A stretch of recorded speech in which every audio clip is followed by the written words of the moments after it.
നൂറ്റാണ്ടുകൾ പഴക്കമുള്ള ഏവൂർ ക്ഷേത്രം ആദ്യം ഓലമേഞ്ഞതായിരുന്നു. ആ ക്ഷേത്രം ജീർണാവസ്ഥ സംഭവിച്ചപ്പോൾ അഗ്നി വിഴുങ്ങി. ഈ സമയം കാഞ്ചിയിലായിരുന്ന ശ്രീ പത്മനാഭദാസൻ ശ്രീമൂലം തിരുനാൾ ഹാരജാവിനെ അഗ്നിയിൽ വളയപ്പെട്ട് ഓണക്കുഴൽ വായിക്കുന്ന ശ്രീകൃഷ്ണരൂപം സ്വപ്നത്തിൽ ദർശിക്കുന്നു. അടുത്തു തന്നെ അദ്ദേഹത്തിന് ഒരു അറിയിപ്പ് ലഭിക്കുന്നു. ഏവൂർ ക്ഷേത്രം അഗ്നിക്കിരയായ വാർത്ത. ഉടൻ തന്നെ മഹാരാജാവ് കാശിയിൽ നിന്നും യാത്ര തിരിച്ച് ഏവൂരെത്തുകയും വേണ്ട പരിഹാരങ്ങൾ ചെയ്ത് ഇന്ന് ഈ കാണുന്ന കണ്ണിന് കുളിർമ നൽകുന്ന കമനീയ ക്ഷേത്രം ഏവൂർ തേവർക്ക് കാണിക്കയായി സമർപ്പിക്കുകയും ചെയ്തു. അതിവിശിഷ്ടമാണ് ഏവൂർ ക്ഷേത്രത്തിന്റെ നിർമ്മിതി. ദേവശില്പി വിശ്വകർമാവ് പണിതതാണെന്ന് തോന്നിപ്പോകും. നാലമ്പലത്തോടു കൂടിയ ക്ഷേത്രം, അതും ചെമ്പുപാകിയത്.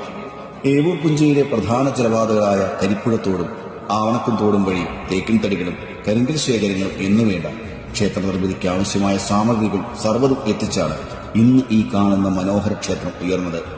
അതുകൊണ്ടാണ് ഏവൂർ പുഞ്ചയിൽ പ്രതിഷ്ഠാവാർഷികമായി